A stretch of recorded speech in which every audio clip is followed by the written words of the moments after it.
Hello friends, welcome to my channel. இன்றைக்கி என்ன பார்க்க போகிறோன்னா, Ambur style chicken biryani and chicken chukka எப்படி பண்ணுறதை பார்த்துடலாம். சிக்கன் சுக்காவுக்கு ரெடி பண்ணிடலாம், மசாலா ரெடி பண்ணிடலாம். கறி ஒரு பவுலில் எடுத்துகிட்டு அதுக்கு உப்பு தேவையான அளவு உப்பு போட்டுடலாம்.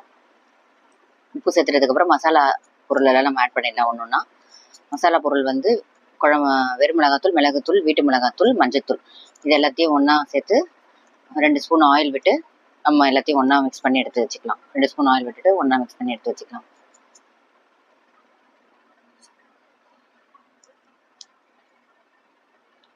இஞ்சி பூண்டு பேஸ்ட் போட்டு ஒன்றா மிக்ஸ் பண்ணி எடுத்து வச்சுட்டதுக்கப்புறம் அது ஒரு அரை மணி நேரம் ஊற வச்சிடலாம். ஊற வச்சதுக்கப்புறமா பிரியாணி பண்ணுறதுக்கு ஸ்டார்ட் பண்ணிடலாம்.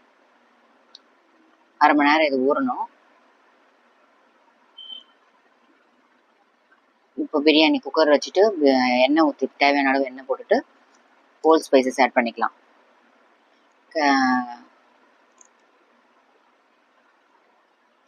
ஹோல் ஸ்பைசஸ் ஆட் பண்ணதுக்கப்புறம் வெங்காயம், பச்சை மிளகாய், நம்மளுக்கு தேவையான அளவுக்கு வெங்காயம், பச்சை மிளகாய் எடுத்து ஆட் பண்ணி நல்லா வதக்கணும். வெங்காயம் நல்லா கோல்டன் ப்ரௌன் அளவுக்கு நல்லா வதக்கிட்டு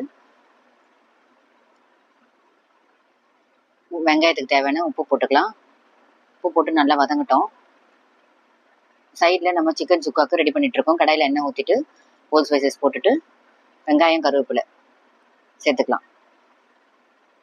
வெங்காயம் குக்கரில் பிரியாணிக்கு ரெடி ஆகிட்டு இருக்கு.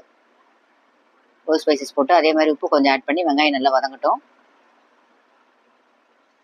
வெங்காயம் நல்லா வதங்கினதுக்கப்புறம் இஞ்சி பூண்டு பேஸ்ட் போட்டு நம்ம ரெடி பண்ணி வச்ச மசாலா ஐட்டம் போட்டு சிக்கன் சுக்கா ரெடி பண்ணிடலாம். வெங்காயம் வதங்கிறதுக்கு தேவையான அளவு உப்பு,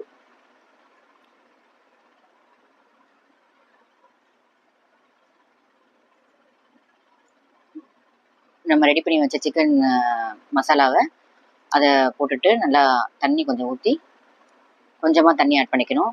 அந்த தண்ணியிலேயே வெந்து சுக்காவாக நல்லா ரெடி ஆகட்டும். இவ்வளோதாங்க சிக்கன் சுக்கா ரெடி பண்ணுறதுக்கு.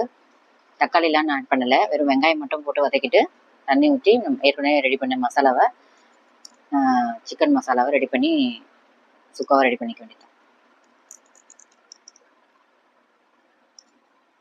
இப்போ சிக்கன் நல்லா வேகட்டும். அதுக்குள்ளே பிரியாணிக்கு வெங்காயம் நல்லா வதங்கியிருக்கும். வெங்காயம் நல்லா வதங்கிடுச்சு. புதினா போட்டு ஒரு தடவை நல்லா வதக்கிக்கோங்க. வதக்கிட்டு இஞ்சி பூண்டு பேஸ்ட் போட்டு நல்லா இஞ்சி பூண்டு வாசனை போகிற அளவுக்கு நல்லா வதக்கிக்கலாம். அப்புறம் தக்காளி போட்டு நல்லா வதக்கிக்கலாம். தக்காளி நல்லா வேகட்டும். தக்காளி வேகிற கேப்பில் நம்ம வந்து ஆம்பூர் பிரியாணி ஸ்டைலுக்கு என்ன ஸ்பெஷல்னா, நம்ம வந்து காஷ்மீர் ரெட் சில்லியை ஒரு அரை மணி நேரம் தண்ணியில் ஊற வச்சுருக்கோம். அதை வந்து பேஸ்ட்டை நம்ம அரைச்சி அதை மிக்ஸ் பண்ண போகிறோம். அதுதான் ஆம்பூர் ஸ்டைல் பிரியாணிக்கு ஸ்பெஷலே. ஸோ நம்ம வேறு எதுவும் புதுசாக நம்ம சேர்க்க போகிறதில்ல. இது மட்டும்தான் ஆம்பூர் ஸ்டைல் பிரியாணிக்கு. ஸோ அதை அரைச்சிட்டு தயிர் 1 கப்பு ஊற்றிருக்கேன். தயிர் நல்லா ஊற்றி நல்லா வதக்கினதுக்கப்புறம் நம்ம அரைச்சி வச்ச மிளகாய் பேஸ்ட்டு அதை ஆட் பண்ணிக்கலாம். காரத்துக்கு உங்களுக்கு இன்னும் கொஞ்சம் காரம் தேவைன்னா நம்ம வெறும் மிளகாத்தூள் கொஞ்சம் ஆட் பண்ணிக்கலாம். நான் வெறும் மிளகாத்தூள் கொஞ்சம் ஆட் பண்ணிக்கிறேன். நீங்கள் பிரியாணி மசாலா வேணும்னா பிரியாணி மசாலாவை ஆட் பண்ணிக்கலாம் காரத்துக்கு ஏற்ற மாதிரி. ஏற்கனவே நம்ம பச்சை மிளகாய் போட்டிருக்கோம், அதனால் அதுக்கேற்ற மாதிரி நீங்கள் காரம் போட்டுக்கோங்க. இப்போ உப்பு அதுக்கேற்ற கறியை வேக வைக்க போகிறோம், அதுக்கு தேவையான உப்பு கொஞ்சம் கொஞ்சமாக உப்பு வந்து நம்ம சேர்த்துக்கலாம். மொத்தமாக சேர்க்கக்கூடாது. இப்போ எல்லாம் நல்லா வதக்கினதுக்கப்புறம் நான் வெறும் மிளகாத்தூள் ஒரு ஸ்பூன் எடுத்துருக்கேன். அதை போட்டு நல்லா வதக்கி எடுத்துக்கலாம். கறி எடுத்து வச்சுருக்கேன். கறி போட்டு இது வந்து ஒரு 3/4 கிலோ கறி இருக்கும்னு நான் எடுத்துருக்கேன். கறி நல்லா வதக்கிட்டு ஒரு விசில் விட்டு எடுத்து வேக வச்சு எடுத்து வச்சுக்கலாம். நல்லா இந்த மாதிரி நல்லா வதக்கிட்டு மசாலாவில் நல்லா பரட்டி எடுத்துட்டு ஒரு விசில் விட்டு எடுத்துடுங்க. இல்லை நீங்கள் அப்படியே ஒரு 10 நிமிஷம் வேக விட்டாலும் நம்மளோட இதுக்கு ஏற்ற மாதிரி வேக வச்சுக்கலாம். ஸோ ஒரு விசில் விட்டு வேக வச்சிடலாம்.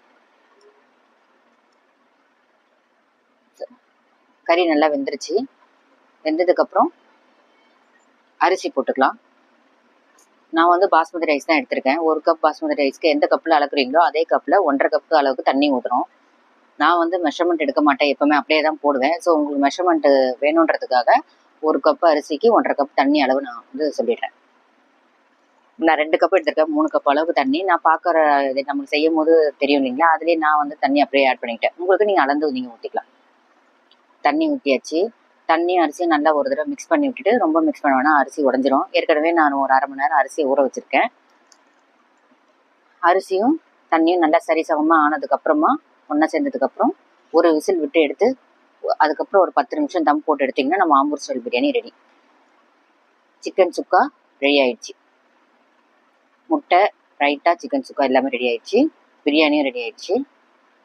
பிரியாணி எடுத்து பார்த்தோன்னா 10 நிமிஷம் தம் போட்டு ஒரு விசில் விட்டு 10 நிமிஷம் தம் போட்டு எடுத்ததுக்கப்புறம் பிரியாணி ஃபுல்லாக ரெடி ஆயிடுச்சு பாருங்கள். சூப்பரான ஆம்பூர் ஸ்டைல் பிரியாணி ரெடி ஆயிடுச்சு. இதே மாதிரி நீங்கள் இந்த ஸ்டைலில் செஞ்சு பாருங்கள், சூப்பராக இருக்கும் பிரியாணி. எப்படி இருக்குது பாருங்கள், செம்மையாக இருக்குது. இதுதான் Ambur style biryani. Sunday special எங்கள் வீட்டில் ஆம்பூர் ஸ்டைல் பிரியாணி, சிக்கன் சுக்கா இது தாங்க.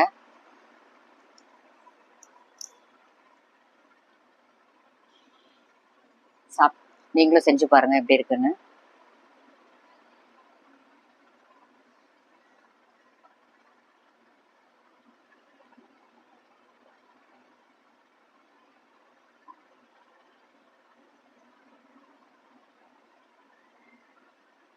பிரியாணி கரெக்டாக சூப்பராக வந்திருக்கு.